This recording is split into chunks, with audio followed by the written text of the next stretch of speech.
Little boy gives his sandwich to a black homeless man. The next day, cops knock on his door. In a peaceful suburban neighborhood where picket fences lined the streets and perfectly manicured lawns stretched as far as the eye could see, there lived a young boy named Jack. At 12 years old, Jack was just like many boys his age, curious, kind-hearted, and full of energy. But little did he know that a simple act of kindness would soon turn his world upside down, challenging everything he thought he knew about the world around him. Before we dive into Jack's story, comment below where you're watching from today. And if you enjoy this heartwarming tale, don't forget to hit that subscribe button. Jack's world was small but comfortable. He lived with his parents, Susan and David, in a cozy 2-story house with a spacious backyard where he loved to play. Every morning, Jack woke up to the smell of his mom's pancakes and the sound of his dad's voice reading the morning paper.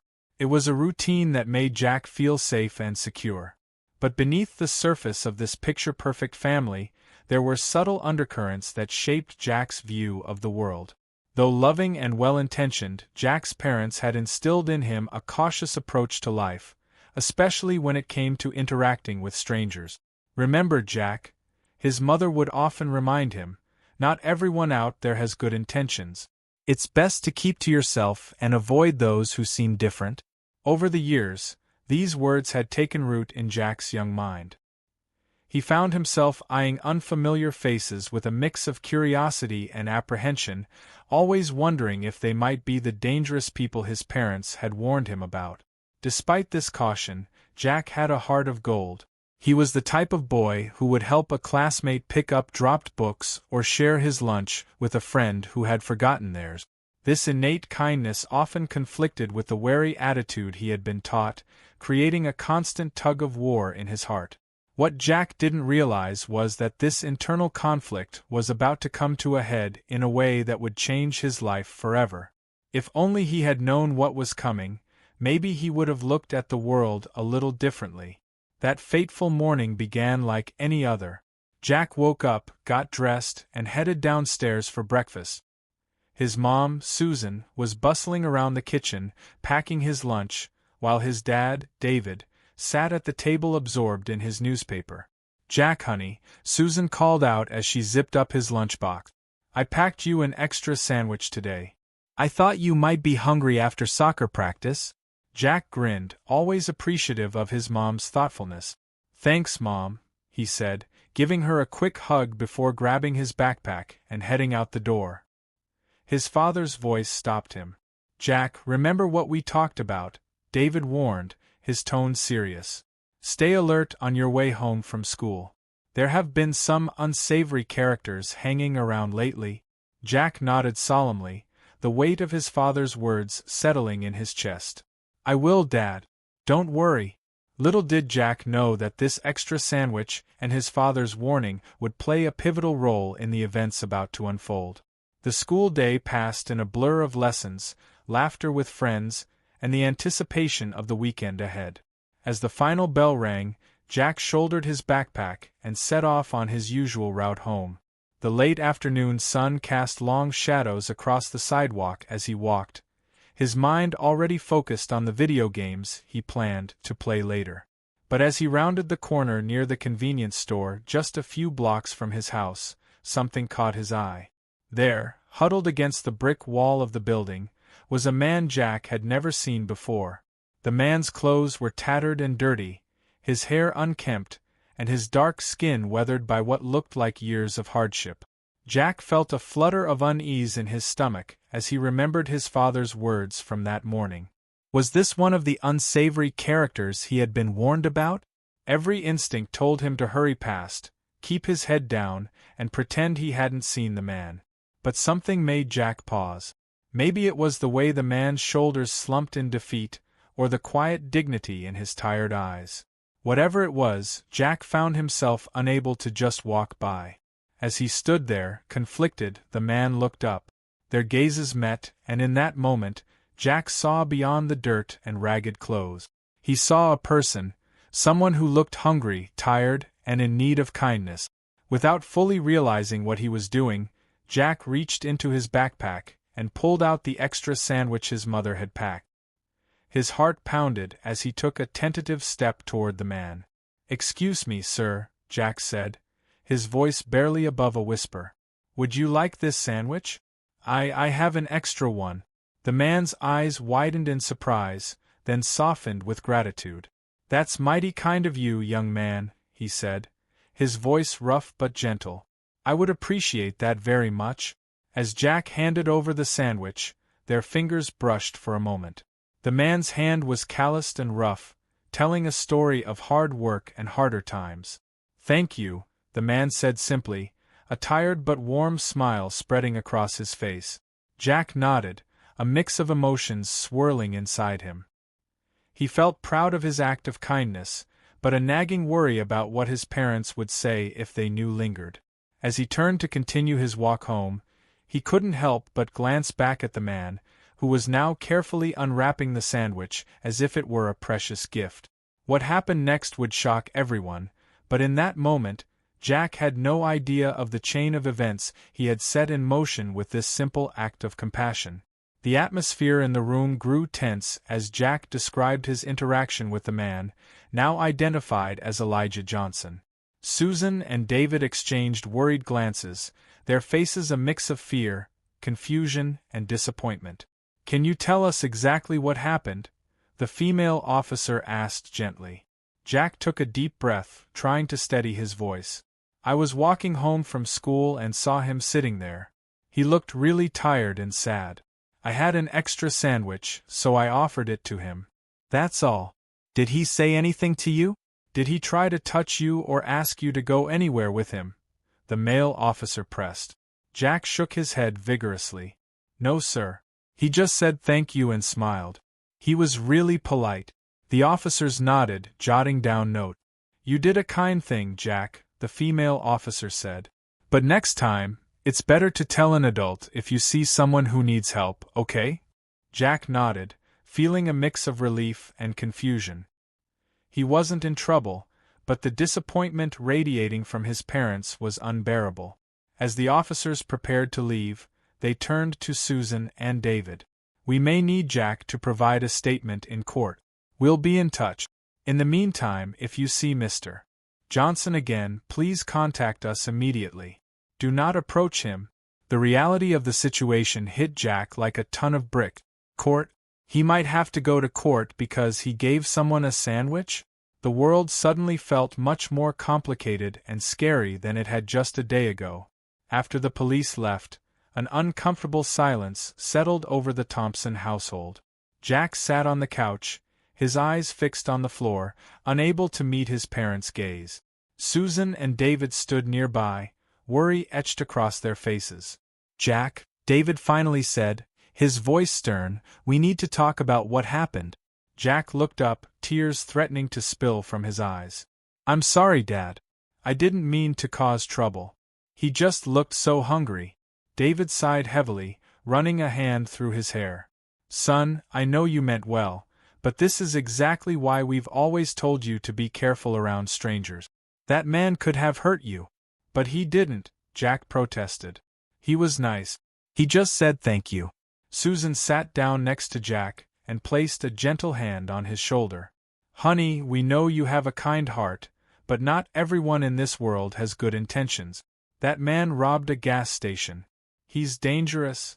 Jack felt a flicker of doubt. The man he'd met didn't seem dangerous at all. He seemed sad and grateful. Could someone like that really be a criminal? "From now on," David said firmly, "I want you to come straight home from school. No stopping. No talking to anyone you don't know. Do you understand?" Jack nodded glumly, feeling as if his world had become much smaller and scarier. "Yes, Dad." As Jack trudged up to his room, his mind was a whirlwind of confusion and doubt. He couldn't reconcile the kind, grateful man he had met with the dangerous criminal his parents and the police described. Little did he know, this internal conflict was just the beginning of a journey that would challenge everything he thought he knew about the world and the people in it. The days that followed were tense in the Thompson household. Jack felt like he was walking on eggshells, acutely aware of his parents' watchful eyes. His afternoon walks home from school, once a time of relaxation, now felt like a supervised march. His father even started picking him up some days, citing safety concerns. At school, Jack found it hard to concentrate. His mind kept drifting back to the encounter with Elijah Johnson. He couldn't shake the image of the man's grateful smile, so at odds with the picture of a dangerous criminal. During lunch, Jack overheard some classmates gossiping about the homeless robber who had been lurking near the convenience store. He wanted to speak up, to tell them about the kind, tired man he'd met, but fear and confusion kept him silent. One afternoon, about a week after the incident, Jack came home to find his parents in serious conversation with a man in a suit. As he entered, the adults fell silent, exchanging meaningful glances. "Jack," his mother said, her voice unnaturally cheerful. "This is Mr. Lawson. He's a lawyer, and he needs to talk to us about what happened last week." Mr. Lawson turned to Jack with a practiced smile. "Hello, Jack. I'm here to help prepare you for the court appearance. You're going to be a very important witness in Mr. Johnson's trial." Jack's stomach dropped. He had almost convinced himself that the whole incident was over, that life would go back to normal. But now, faced with the reality of a court appearance, the gravity of the situation hit him hard. As Mr. Lawson explained the court process using words like testimony and cross-examination, Jack felt increasingly overwhelmed. He was just a kid who had given someone a sandwich. How had it turned into something so big and scary? "Remember, Jack," Mr. Lawson said, his voice serious. "It's very important that you tell the truth about everything you saw and did that day. Mr. Johnson's future depends on it."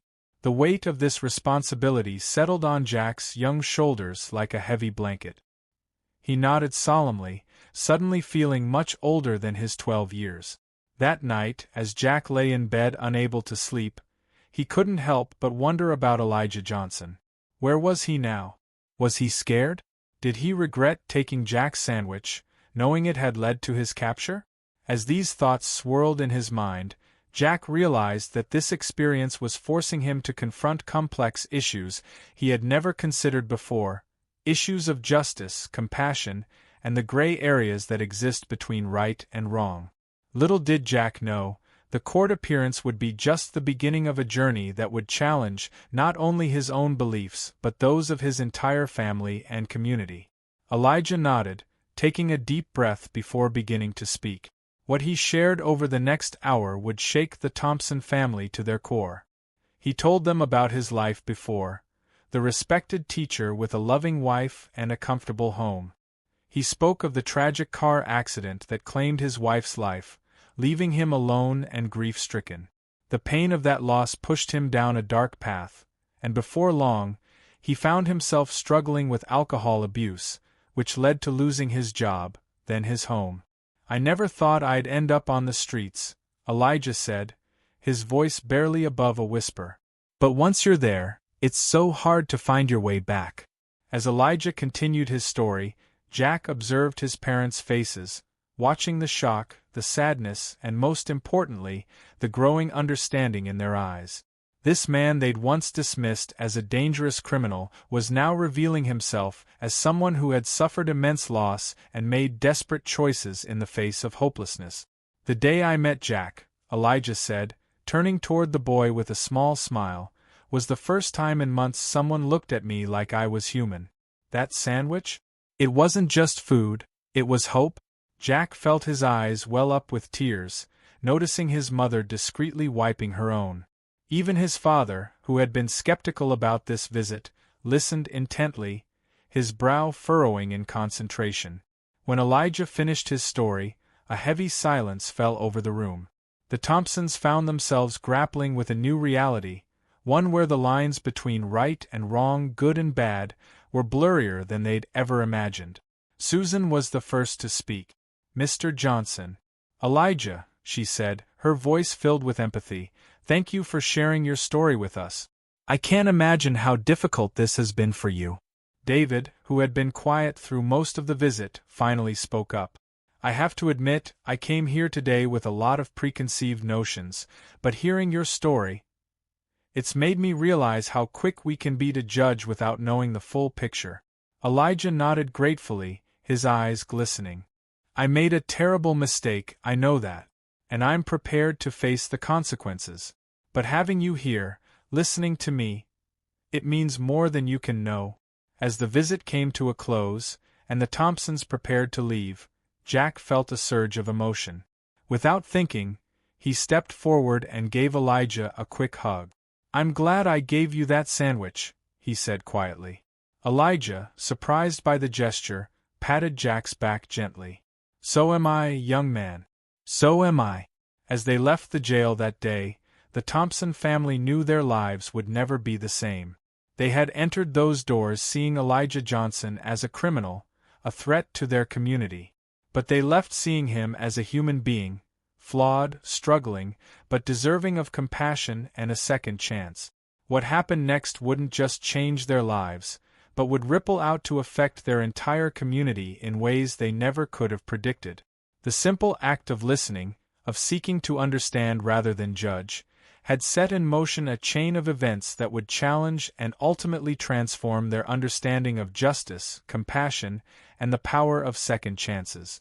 In the days that followed their visit, the Thompsons found themselves grappling with their own biases and preconceptions. Susan in particular couldn't shake the image of Elijah, once a respected teacher, now confined to a jail cell. She spent hours researching the challenges faced by people re-entering society after incarceration. The more she learned, the more determined she became to help. One evening, as the family sat around the dinner table, Susan broached the subject that had been weighing on her mind. I think we should help Elijah, she said, her voice firm, despite the nervousness she felt. David looked up from his plate, his expression a mix of surprise and concern. Help him, Susan? I know his story was moving, but he still committed a crime. What exactly are you suggesting? Jack watched the exchange with wide eyes, his fork forgotten in his hand. He had been hoping his parents would want to help Elijah, but he hadn't dared to bring it up himself. Susan took a deep breath before continuing. I've been doing some research. There are programs that help people like Elijah get back on their feet after they're released. Job training, housing assistance, counseling. I think we could make a difference in his life. David ran a hand through his hair, a gesture Jack recognized as his father's internal struggle. It's a big risk, Susan. What will the neighbors think? And are we even qualified to help someone in his situation? Maybe we're not, Susan admitted. But we can learn. And as for the neighbors, maybe it's time we all learn to look beyond our assumptions and try to make a real difference in our community. Jack, unable to contain himself any longer, chimed in. I want to help too. Mr. Johnson made a mistake, but he's not a bad person. He just needs a chance.